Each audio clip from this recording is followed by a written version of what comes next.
Definitely a lot. Obviously, on the previous copy of the Operation World, there was a praise section that the change in '89 happened without blood. Actually, I would add to that it's a praise thing, but also a prayer thing, because the change has not been as thorough in the past, and we have some issues that are still in place. Actually, we can talk about the spiritual atmosphere in that sense, but also the political. And referring to that, we just had general elections this April, and we also had municipal elections this fall.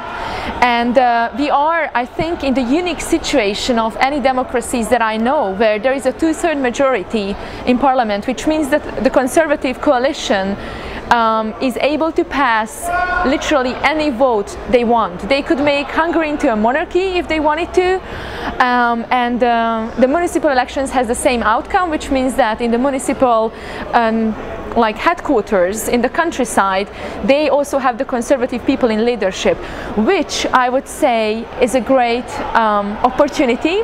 I don't see it as a great threat. I believe that by God's Spirit and by His power, we are urged to pray for those in leadership, and I would like to ask you to pray for Hungary's leaders, that they would repent, turn to the Lord, and they would lead their people with this immense power entrusted to them with wisdom and love and care.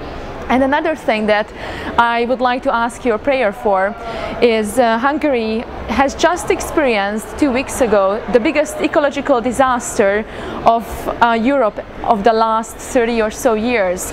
What happened is that there is an alumina plant where the levee, which actually holds the residue of the alumina production, broke, and it flooded 1.5 villages, wiping away places, and it's a very alkaline liquid. Lots of people actually got injured and even died, but the biggest thing is that this dangerous material actually gets into the drinking water and the soil, and once it dries, it's a red sludge originally, but once it dries it gets into the air.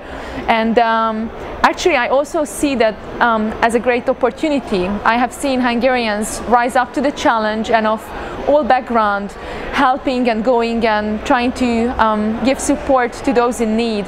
And I would like to ask you to pray that this opportunity would actually truly be used for God's kingdom's advancement in Hungary. Thank you so much.